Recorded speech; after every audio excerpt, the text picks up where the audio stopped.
Wow, wow, wee, wah. Welcome back to Hive Mind Unlimited.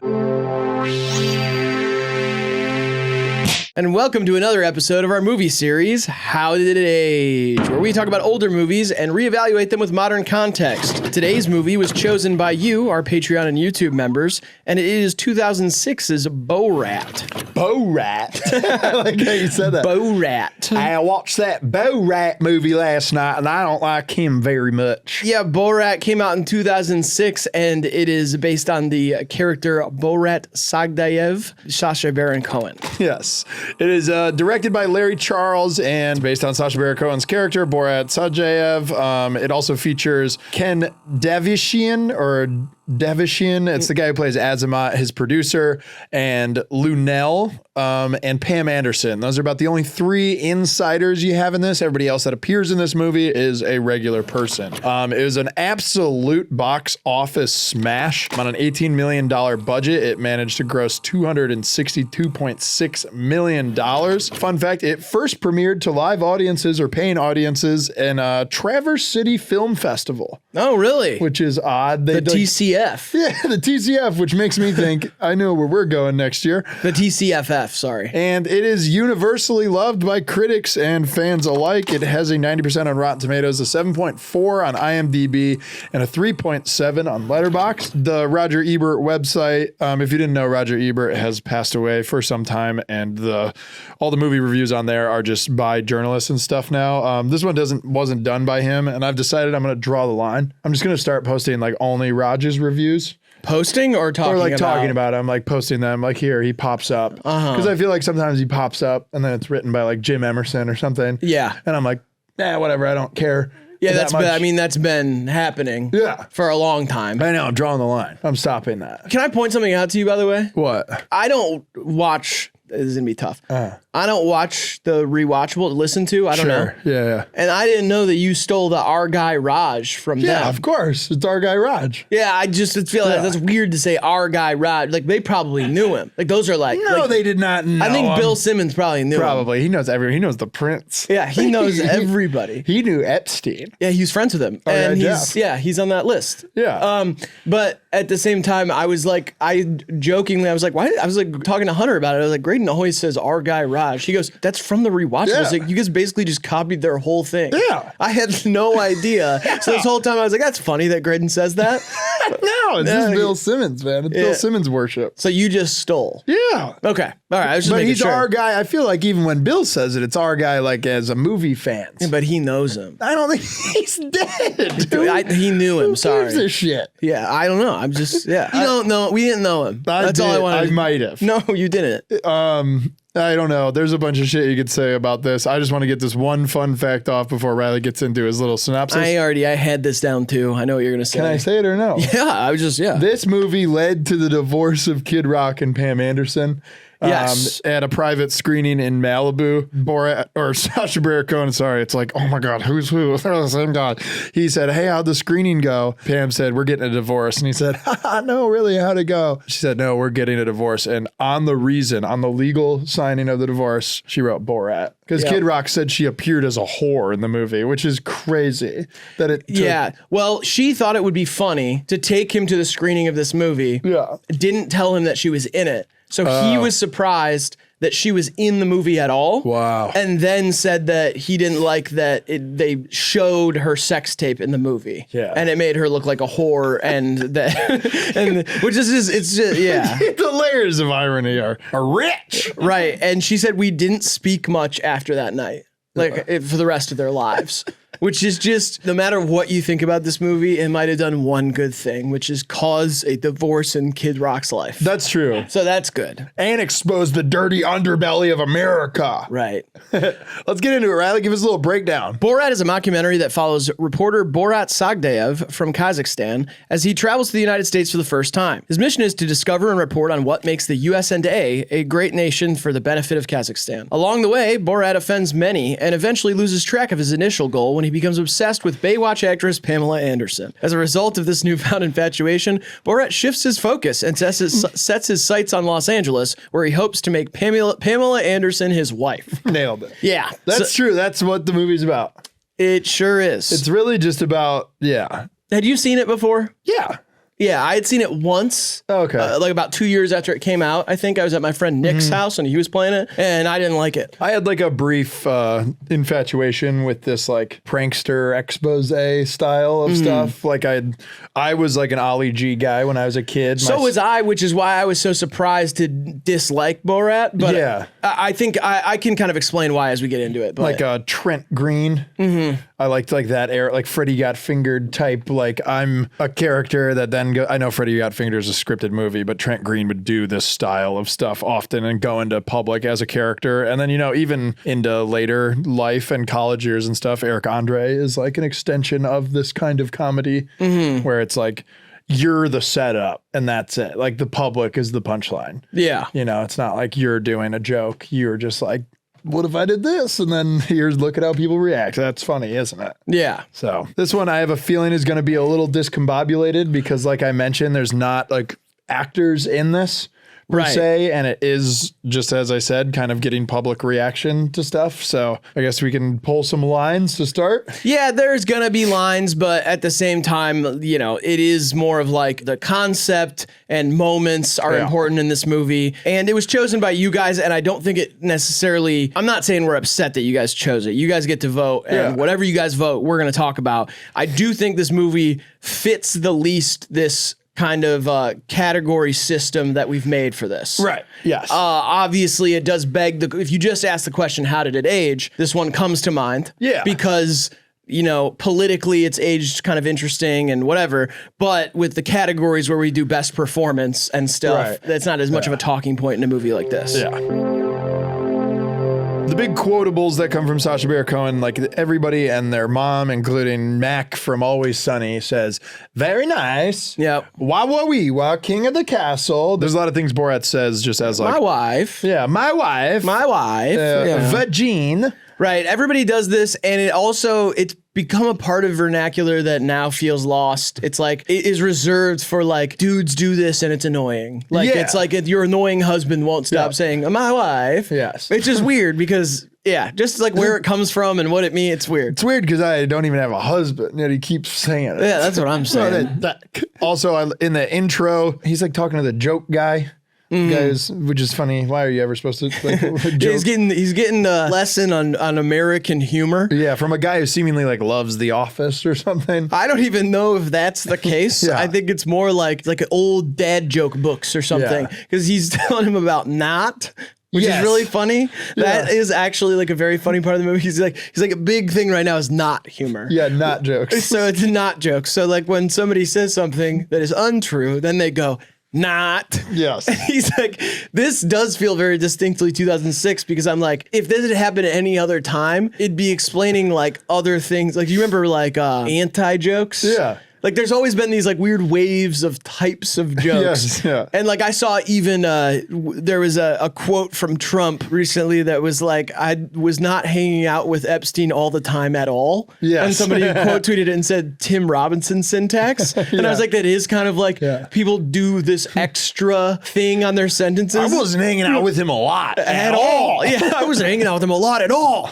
And so it's like extra stuff. But I did like that. I was like, what do you mean this was the style of humor? And then I remembered I was a kid. Yeah, exactly. So people just went like, so he's like, say your suit is black. Not. Yeah. And then he can't do it. Yeah, great shoes. Not. Yeah. So then he tries to do it and he's like, this is a black suit, not. Yeah. Like he's just like or doing this is it. Not a black suit. Yeah, he just keeps doing it out of order. That is funny. And it comes back at the end of the movie. Yeah. But I like that little moment they share where they just argue about the actual color of the suit. Yeah. It's like, so you have a blue suit. And he's like, well, it's gray. And he's like, man, it's more of a light blue. And he's like, it is not. It's light blue. It's gray. And he's like, it's blue. He goes, it's not. And then, all right, now let's get to the joke.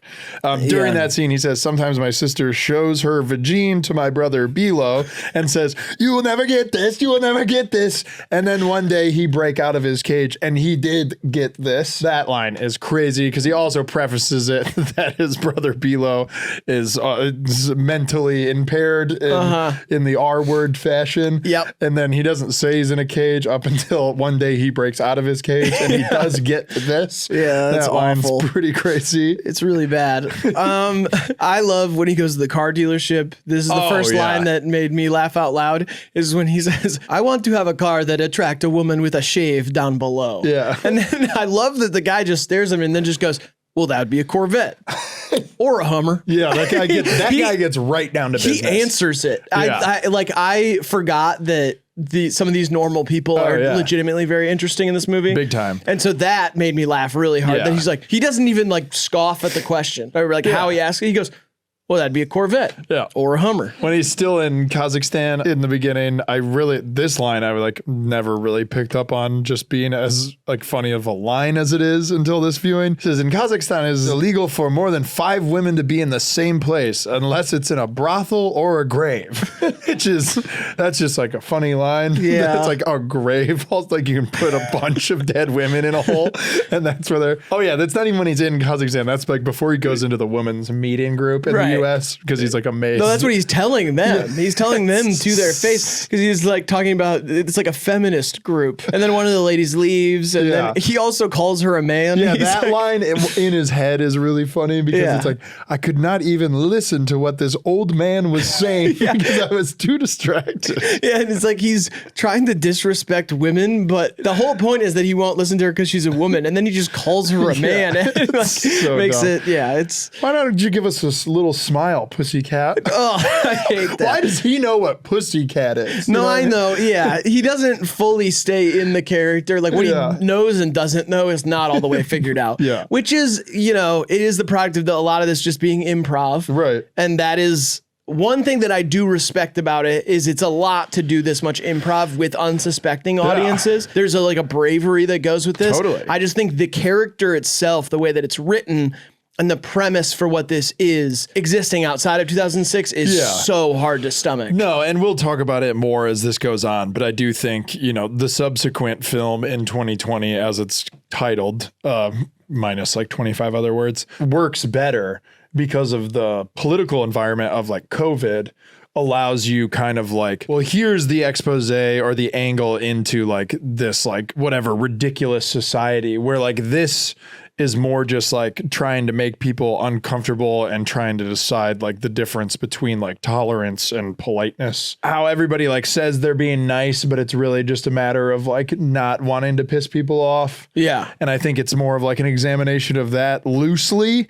But I think to do that in like any sort of like poignant way wouldn't be to like get a rise or a laugh out of people or flap your balls around in public. Yeah, I mean, I think the new one's also just so much more written. Like, because I watched both. I watched the subsequent movie film. I had never seen it. And so I watched that leading up to this as well. And there's a lot more that you can tell they like wrote jokes for. Yeah. And then there's the reactions and stuff. It might work better in that way, but it also comes across as like, I don't know how much you can do. It like did feel a little more restricted in that way. Yeah, but or like that maybe it like rubbed me the wrong way at moments that I feel like because it's 2020, I'm like, you're still doing that? Like, I think I don't know. There's moments in that movie, like whatever at the gun rally and then him having like his daughter or like partner at being like a young woman, like allows for more like angles and him being like undercover, having been known in America.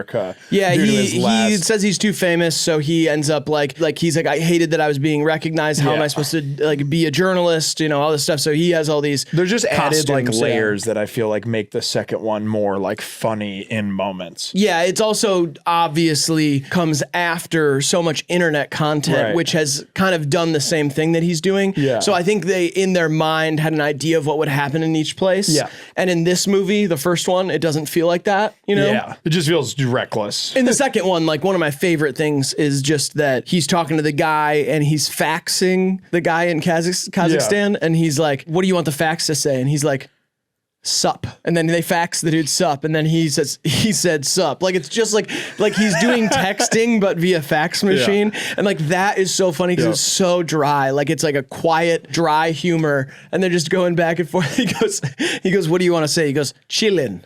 He like just says chillin' and sends it back. And then eventually it turns into like a death threat. Yeah. Like if you don't deliver the monkey to Mike Pence, then you like we'll have you killed or whatever. Yeah. And the guy is just calmly reading these faxes to him, and you can tell it's just a guy at a store. Yeah. All this stuff. But in this one, some of these moments don't work out all the way.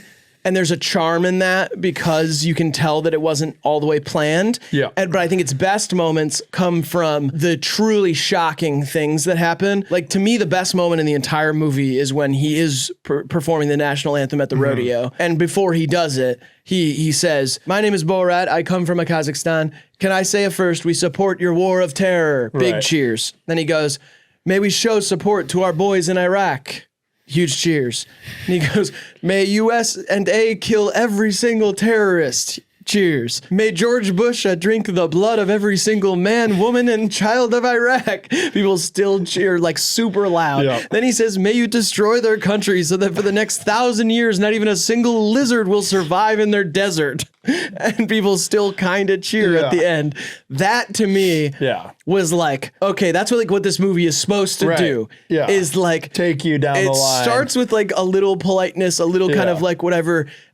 It also really does show, and I'm kind of jumping around here, but the movie really does show how much people in the US want people of other cultures to assimilate. Yeah. They want so bad for them to adapt to their culture and be like, "You're American now." They're so ready to be like, "Oh no, see, you're like us. You're like us. You're like us." But that means a certain thing to them. Yeah. And when he exists outside of those boundaries, you see their biases kind of like shine through. Yeah, I have a couple other lines here because I feel like once we get into scenes, we'll be able to talk more like directly. These are just like single lines that I love. Yeah. From the driving instructor, right as he meets him, he gives him 2 kisses, and that guy's voice, one thing is so like, "You got to do this." Like he's so loud and direct. He goes, "Well, I'm not used to that, but that's fine." He goes, "I'm not used to that, but that's fine." That's fine. Yeah, like the way he says it is like a coach or something. "I'm not used to that, but that's fine." And then he teaches him consent in the car, which I absolutely love. He's like, "We must track her down and you know, like make her sex, whatever." And then he's like, "That thing you don't do here, you know." It's called consent. He goes, "Women get to decide who they want to sleep with." He's got like this weird voice, but he's great. He's a really good guy. The car salesman, after Borat asks him he needs a car with a pussy magnet, the car salesman like doesn't say pussy, and he says, "In this country, there's no such thing as a magnet." Yeah. I love that he does that. And I just love that line. There's no such thing in this country as a magnet. I love it. As if like it could exist. And he's like, "No, I want them to be physically drawn." He's like, "Well, in this country, there's no such thing as a magnet." I like that he is kind of like, "Well, wait, do they have that over there?" Like, they might have that over there. Not here, though. Same conversation. Borat's describing his wife, who is once strong on plow and had good vagine and all this. And he says, "But now she's weak and her vagine hang like the sleeve of a wizard," which is, that's just a funny descriptor in general. I've never heard that. As a physical like comedy descriptor, it's great. Yes. The whole conversation is insane. Yeah, because he says when she's good, she's 15. She's 12. Yeah. He said by the time she's 15, she's gross and old.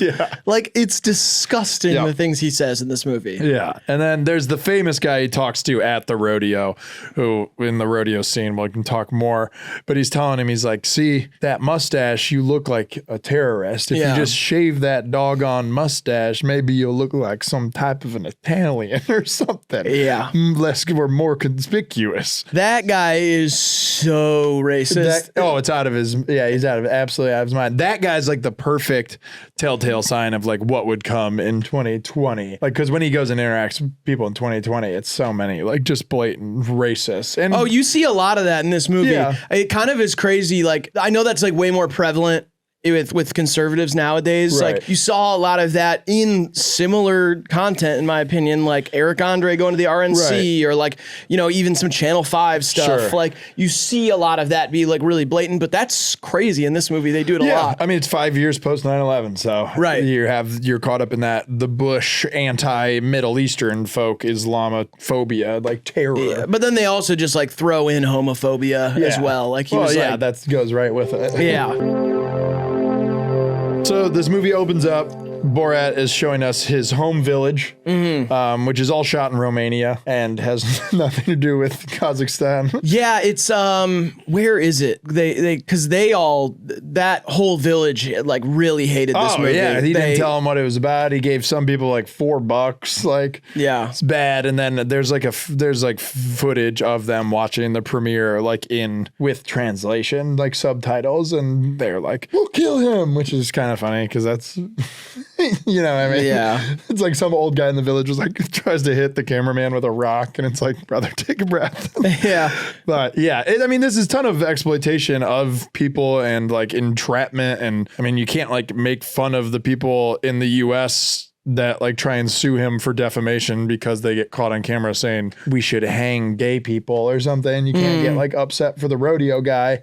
But in the sense of, you know, people that weren't speaking English and get exploited like that and presented as a country they aren't and presented as insanely anti-Semitic, like even the people of Kazakhstan, like this movie was banned there because it just made them look like insane people. Yeah, like they had the running of the Jew, right, and all that stuff. Yeah, I mean, it's a complicated thing because I wrote this when I was just like writing kind of my thoughts about the movie right as I finished watching it. I was kind of like, you know, it attempts to shine a light on American culture and expose their xenophobia, their anti-Semitism, their homophobia, racism, bigotry in general. But in doing that, it also is constantly making fun of a predominantly Muslim culture. Right.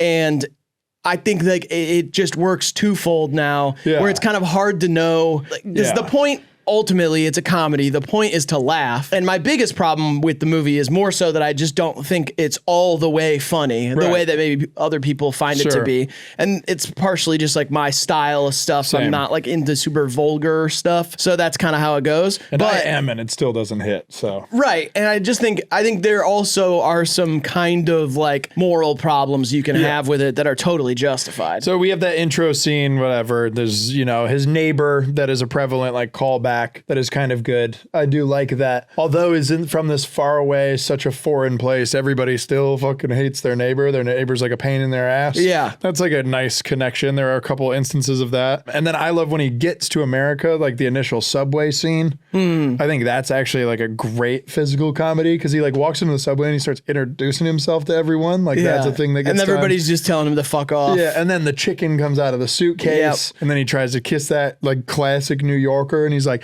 "Yeah, I ain't gonna fucking kiss you." Like that's a good Borat in America scene, like just being ridiculous. And like then at the hotel, the clothes in the elevator is another scene that I do really like. Like he thinks that's his room, right? And then they're like, he's like, "No, we're going to your room." He goes, "It cannot be smaller." He's like, "Please don't take me to a smaller room." And then he like gets in there and like rolls around on the bed. And, there are like those are funny. Those are like little parts are funny. We talked a little bit about the joke guy, but he's pretty hilarious. Yeah. Both instances of his instructors are great. I love the etiquette woman in the South. That whole dinner scene we'll talk about in a little bit. But the joke guy is really good. There's some decent comedy there. And when he's talking about the mother-in-law thing, and then he's like, people, that's a common American joke. He's like, perfect. Make fun of her. And he's like, "I do sexy time with mother-in-law." And he's like, "You do what?" He has to figure it out. And then he's like, I don't think American audiences would find that funny.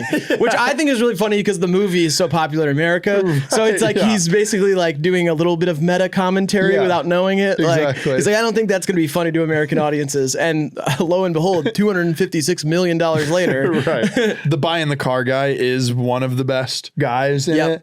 Because he's like just he's the rodeo guy times like more. You just get more time with him. And he's like, tells him how fast you'd have to hit someone to kill them. Right. In this, about 35. But he's tricking him by asking him the way that he's asking. Yeah. He like walks him there. Yeah. Because he said he's like, if I were to hit, and I think does he say like. He says like Muslims. I think he says a Jewish person maybe. Yeah, it's Muslims. I don't know. It's one of those two groups. Right. He said he's going to like hit somebody with his car, whatever. And then he's like, and how fast would you have to be going? And then he goes, well, I mean, 30, 35 miles an hour and this thing would probably kill a person.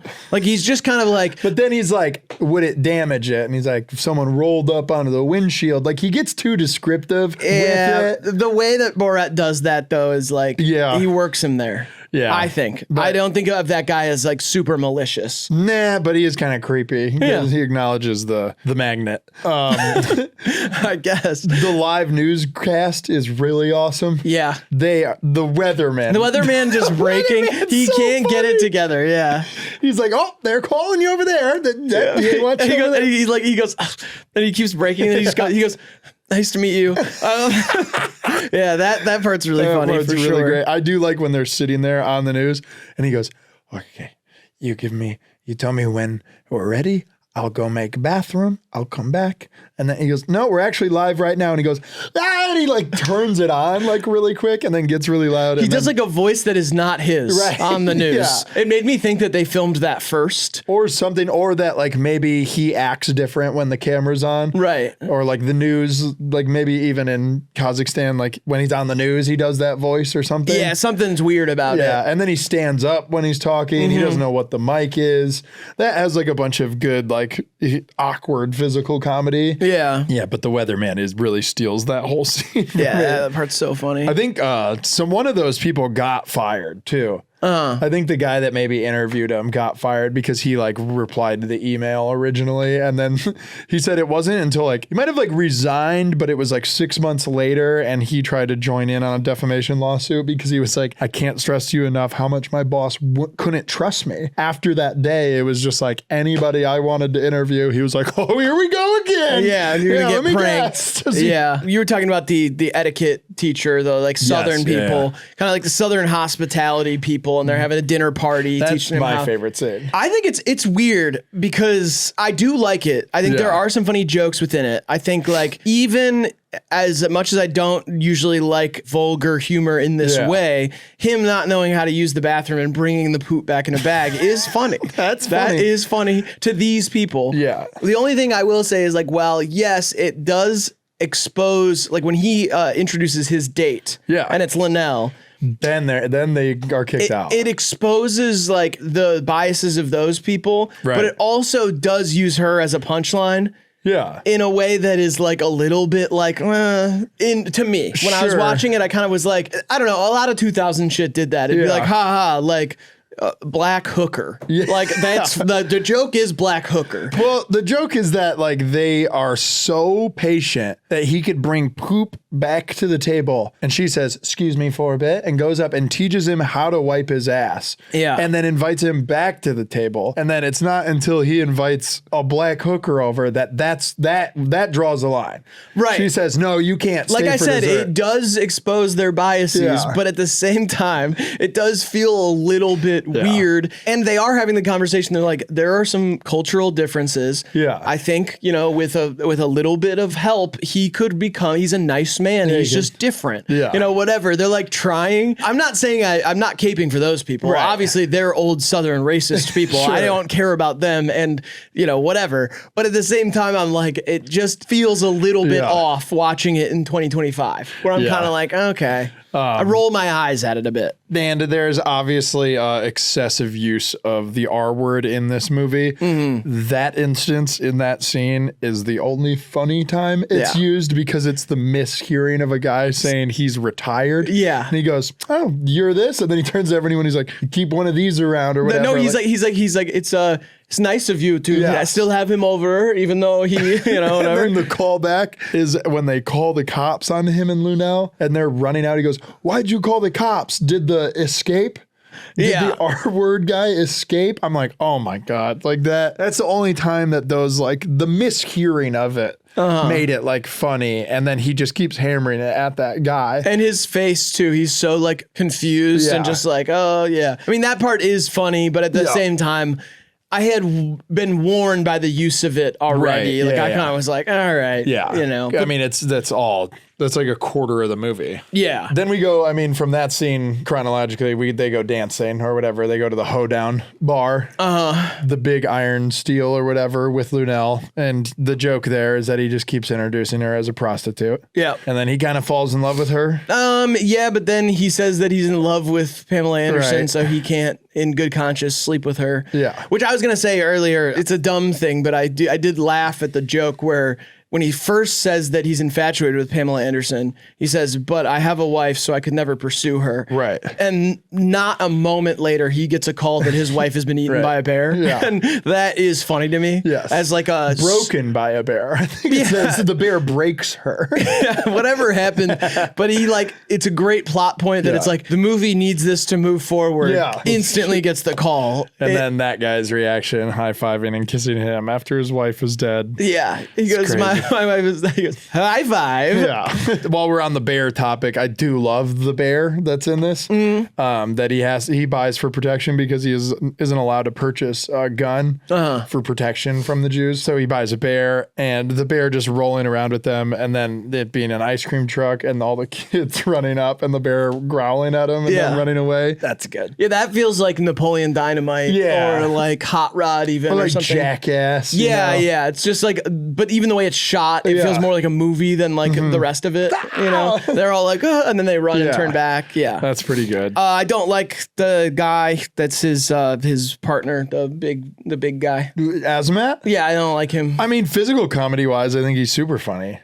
But he doesn't really, I mean, what's not to like? He doesn't do much. I know, that's what I mean. I think it's like annoying. Yeah. They just speak in a different language at each other and yell at each other. And then their whole thing is like, they fight and then they're naked fighting and running. Like that scene was like, it's so over it right away. And it just goes on for way too long. And it did equal in a really good Golden Globe speech though. When Sacha Baron Cohen won Golden Globe for this, he's referencing Dave Kavician, and he's like, when we had to shoot the naked fight scene a couple times and I had your little Golden Globes scrunched up in my face, I thought to myself that it better equal a Golden Globe in real life. He like says his balls are Golden Globes. It's a famous Golden Globe speech. It's funny.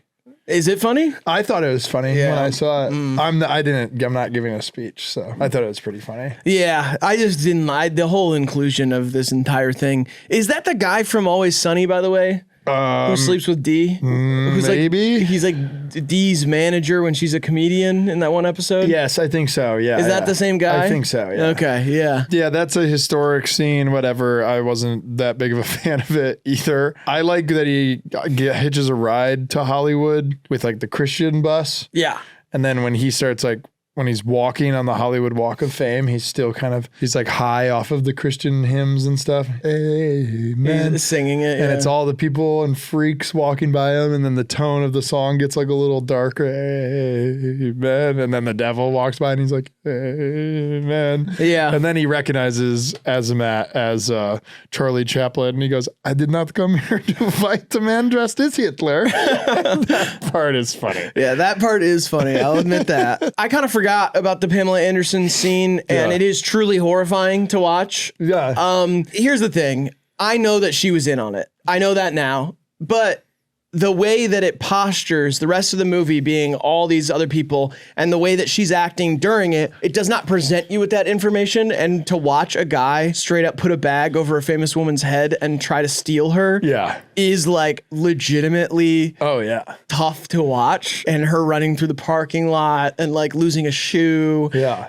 And like, he should have been shot. If this was real, he would have been shot. The crazy thing is that was the second time they shot that scene. I know, they shot it on a beach first. Well, no, the second time they shot, the beach one was like originally written like for a dog wedding, and he shows up on a jet ski and plays her a song, and then they're going to get married, but they thought it was boring.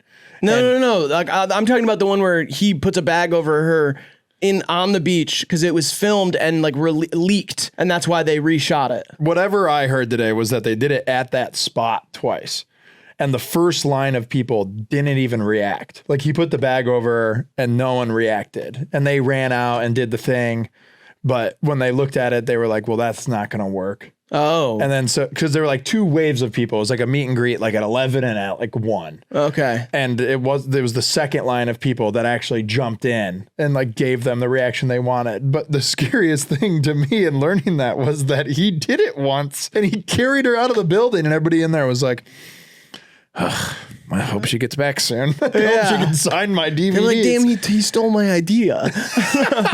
Some guy else with a bag like further in line is like, fuck me. Yeah. No, but I mean, the thing I was saying is, I just read that they did it on a beach first and it was leaked and they thought they were going to change the plot of the movie because of that. Yeah. And people were really scared for Pamela Anderson. And then, I don't know. But either way, it's tough to watch. And even if it's fake, it's unsettling. Yeah, for sure. She said she chipped her jaw during that scene too and still has a floating bone in it. That's crazy. Because like when he picked her up, he hit her on the edge of like something in the store. She didn't tell him till like 10 years later. And then he got hurt when he got tackled by the security outside because apparently they had just gotten back from Iraq. Oh my God. So those were the two serious injuries in the movie. It was him and Pamela Anderson. Oh, that's crazy. Yeah, we do have to talk about the frat guys on the bus. Oh, yeah. Because they sued for defamation. Two of them did. Yeah. The shit that they are saying, yes, they're literally like, it would be better if we had slaves. Yeah. They say that. They're like, we should be doing that over here. Like, it'd be better if we did. The one guy, when prompted with the classic game from Borat's Village of Snake Bites the Rat, which is putting cheese inside of your dick and then... Yeah. And then putting a little mouse up there and then having the snake bite your dick. Or letting, I see it as like your dick's the snake and then the mouse comes up to eat the cheese out of the snake and then you like kind of... Oh, I thought that there was a snake involved as well. I think the snake is a penis. I thought it was the cheese was bait for the mouse and the mouse was bait for the snake. Okay, maybe. Either way, the one, like the loudest of the frat guys goes, fuck it, I don't. He goes, I'll do it. Fuck it, I'll do it. He said, I don't give a fuck. Yeah. I don't give a fuck. I don't give a fuck. I'll do it. So, dude. And the fact that they pop in the sex tape. He goes, what is she doing? They're like, sucking a little dick. The way they're, oh, dude, they are. Yeah, those are the worst kind of people. That is not her. Yeah. He refuses to believe that it's Pamela Anderson. And then he falls starts crying and they're like, it's okay, dude. Yeah, it's going to be you. They literally say that to him. To comfort him, they're like, don't worry. She's going to do that to you too, dude. Yeah. And they call his home way out there in Russia. Over there in Russia, they just kind of refer to his home as. When Borat's leaving, he's like, don't ever let a woman tell you what to do. You're better than a woman. You're bigger than a woman. Yep. It's fucked. And he says, you're in America now. You're going to make it. Yeah, it's... If it helps, those guys did not win their lawsuit. They didn't get $1, so... Yeah, I don't think many people won. No, he's got an amazing record, honestly. Yeah, and then they had to do, like, apparently they changed the way that he did his contracts because it was, like, standard licensing or whatever, and, like, he has to do these different contracts now with the people that are in the movies, but at the same time, he got away with a lot, and a lot of people made themselves look terrible. Yeah, including America's mayor. Well, yeah, that's in the second one. Right, yeah, but he won that lawsuit, which is pretty awesome. Sacha Baron Cohen did? Yeah. Oh, yeah. Rudy Giuliani doesn't look great in that movie. Mike Pence doesn't look great either, but that whole thing is... Bob Barr in the first one. Yeah. It's pretty wild, but that's about it for scenes. Yeah. I'm gonna go with Sacha Baron Cohen. Nobody else is really performing. Yeah, maybe the guy, the driving instructor guy. Yeah, I had him written down briefly at one point. I have the bear down. Thought that was a great movie bear. The swimming scene. I really like the performance there. The turn back, going from being chased to chasing, brilliant work. Yeah, the roar. I can still just hear that tone of the roar. It's perfect. The pooping in the back. I heard all that was ad-libbed, so that's electric. I mean, they kind of did it. Yeah, they did it in 2020, and I think it is interesting to do it. 2006, you're like getting towards the end of the Bush years and about to have like a progressive president. Mm-hmm. Then he kind of does it again. 2020, end of Trump's first term. Right. And I mean, in between 2006 and 2020, we have, Bruno and the Dictator, and he reprises a bunch of other characters of his in these same settings. Yeah, he did Who is America? Yeah. He did like a lot of things that were in a similar vein, trying to expose the same thing or like, pranking people via character. Yeah. Which I like a lot of prank and character stuff. I like reaction stuff. The only problem I have with this movie is that a lot of the comedy itself has aged kind of poorly, and it's tough to know if you try to examine the point and the impact of the movie, I think you kind of come up being like, it's a little bit muddy. Right. And then if I tried to, because I hated watching this movie, and then I tried to like get into the art of it and be like, okay, well, you are going for something here. But then the more you learn about Sacha Baron Cohen, you're like, oh, this guy's like a fucking Zionist. And like, he's a lot of of a pompous prick who's like, kind of strokes his own shit at like making dumb people look dumb. And I'm like, just because you're intelligent doesn't make you not a fucking asshole.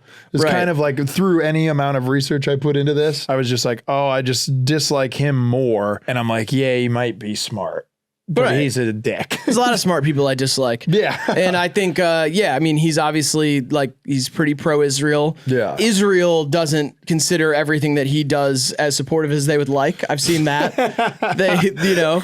He signed the petition to release the hostages, but I like, some of those Israeli websites are like, well, it's complicated with Sacha Baron Cohen. Sure, he has done these things for us, but at the same time, I don't know how he exactly feels about Gaza. He's too well-spoken. Yeah, so I don't know exactly, but obviously he has ties to Israel. He did that thing, The Spy, which is about like being a spy for Mossad. Mm-hmm. It's pretty clear that it's complicated politically with him from the jump. Right. It's just about a lot of people laughed at this without really thinking about it. And there was a lot in 2006 of anti-Islam was like very accepted in 2006 in the US. Big time. So I think that a lot of people didn't even really consider the implication of laughing at somebody with a funny accent from a place where most people are Muslim, you know?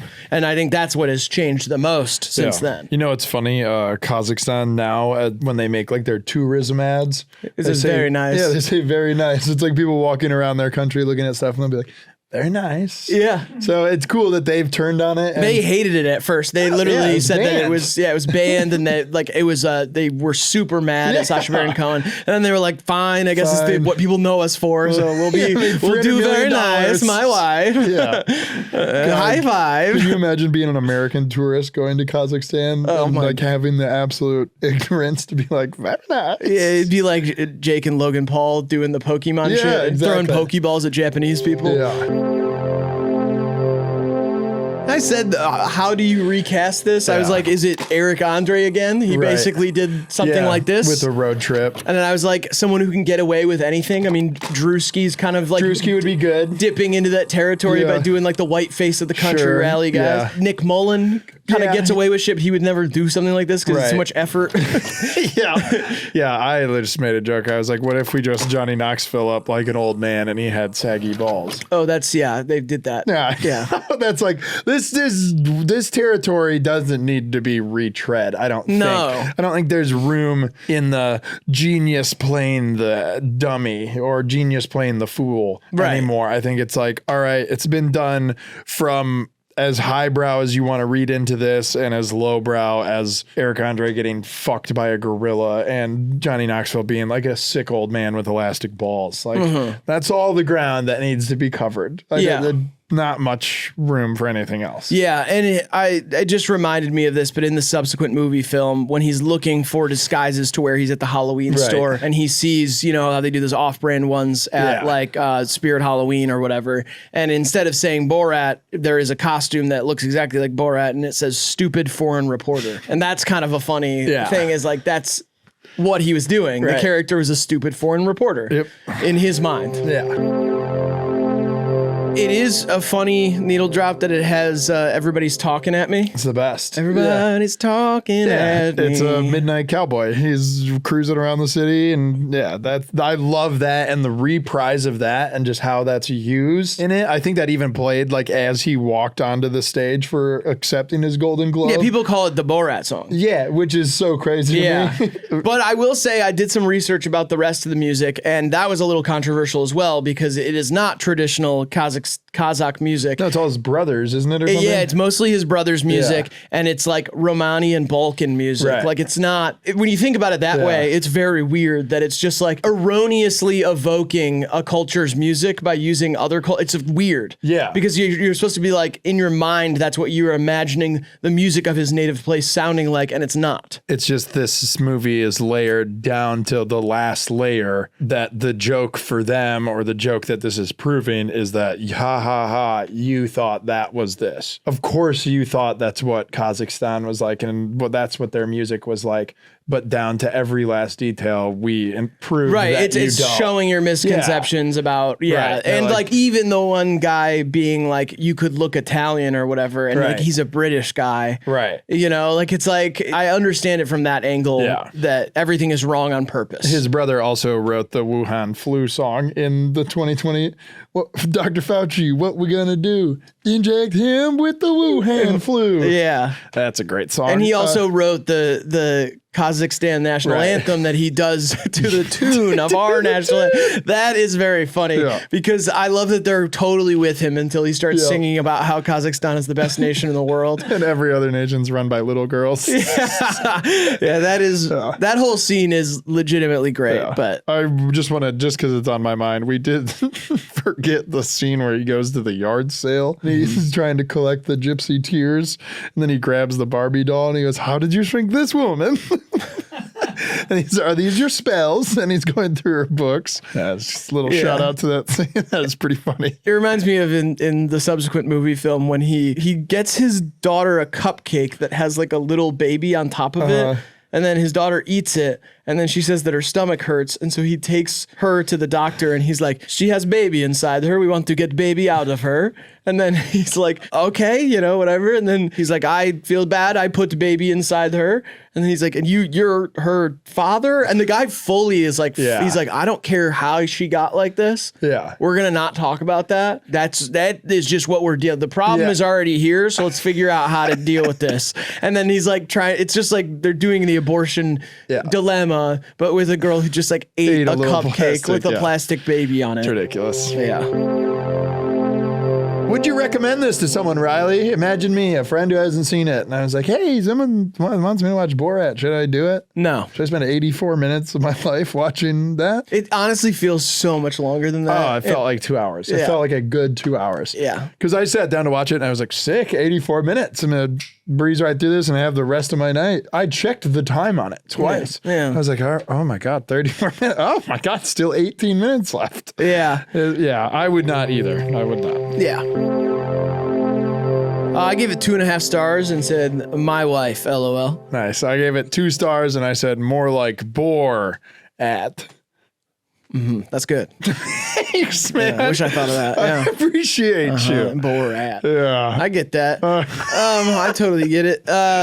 Listen, don't let this dissuade you from joining our Patreon and recommending movies to us. No, if anything, it should encourage you. Right. We've done 2 in a row now that we didn't like nearly as much as the people who recommended it, I assume. Yeah. And 2 movies that I understand why they were selected for this series because they're controversial in some way. But you can go vote on that. It's open-ended. So 9 people chose Borat. That won the thing. So you can assemble a small group of people to fully will a movie onto the screen on here for us to talk about. It is possible to do that. It takes about 10 people. So if you get 9 friends to join our Patreon and vote with the Google form, you can do it. Yeah. And it doesn't have to be the biggest movie of all time. It could be whatever. What if we did Star Wars or something though? I don't want to do Star Wars. It's not up to you anymore. Riley. I know, but now you're kind of poisoning the well. Or Flubber. What if we did Flubber? Say 16 more movies, just in case. 16 candles, perfect. Okay. Other ones? Dirty Dancing. Okay. Fuck, that's about it. That's all I know. Okay. Lassie or Beethoven or How to Lose a Guy in 10 Days. Lassie was a show. Oh, fuck. Sorry. Hamburger Hill. Hank Hill burger movie. Bob's Burgers, Hank Good Hill burger. Crossover. King of the Hill, Bob's Burgers crossover episode. Yeah. Oh, Jimmy Timmy Power Hour. SpongeBob. SpongeBob, the new one with Ice Spice. Big guy. Anyway, also you get extra content on the Patreon and stuff. Thank you so much for supporting us over there. You get to see what movie we're watching a week ahead of time. It's like our little movie club. YouTube membership on the main channel does that as well. Copes drop. Check it out. Oh, wait. That's not out yet. Copes Cyber Monday. Cyber Monday, Copes drop. Copes.shop. So if you're watching this in the future, what's up? And it's out now, so go check it out. All right, bye. Bye. Goodbye now.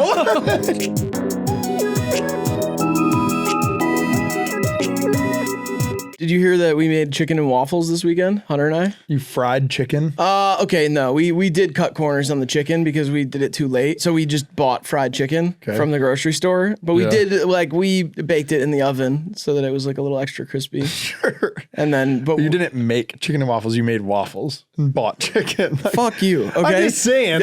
Why are you doing this? Well, You're a joy robber right now. I was imagining you fried chicken. And I was like, Hunter wow, was that's going awesome. to, but we didn't have time. But I bought a waffle How did maker. you run out of time? Because it was getting late. We were hungry. And I bought a waffle maker and we made dairy-free waffles and we had chicken as well. And there was a pause there, like I was supposed to be impressed that you made dairy-free waffles. Well, no, I just didn't know there was dairy in waffles in like the waffle batter mix. I thought it was just like eggs and, you know what I mean? Milk. Yeah, I didn't know that. I thought this was going to be a fun conversation. You didn't make it. Yes, we did. We made the waffles. You bought chicken and made the easiest thing in the world to make. Not if you don't have a waffle maker. Right. It's almost impossible if you don't have a waffle maker. Technically, yeah. Because we were talking about how long it would take to try to mold them into waffles if we didn't have the maker. I don't think you could. Exactly. We said it was near impossible. It is near. Definitely someone could. Did you think of putting anything else in the waffle maker, like beef? We did put beef in there and it was weird. It didn't really work. Why'd you do that? Because the timing was all messed up. The timing? The timing was messed up. So that's why you put beef in there? Because obviously the instructions for the waffle maker give you the times for making waffles. They don't expect you to put beef in there. So the beef wasn't very well done. What kind of beef? Just like ground beef? Hamburger beef. So you tried to make a meat waffle? Yeah, we tried to make a meat waffle and it did not turn out good at all. And then we were talking about how like I like chicken and waffles. I don't like chicken and waffles. Like I don't like the syrup to get on the chicken. Like it's just like a good compliment for one another. Sure. And Hunter was saying the same thing. Okay. So we agreed. That's awesome. Which is good. That is good, yeah. Yeah. You want to be able to agree. Yeah, we weren't like fighting Yeah, like you and me good. do. Like with Hunter, good. it's nothing like that. With good. me and Hunter, I we would've just had a fried good some time. chicken. You would have ran out of time, just like How? us. If you had time to go to the store, you have time to we fry had chicken. time to go to the store. Then you get like We were fucking hungry. Shake batter and some chicken and heat up some oil. Yeah, guess what? We did it a lot quicker than that. I'm so glad that you guys did that and you didn't fight. We didn't fight at all. We had a great time. So glad. So happy. You should be. I'm stoked.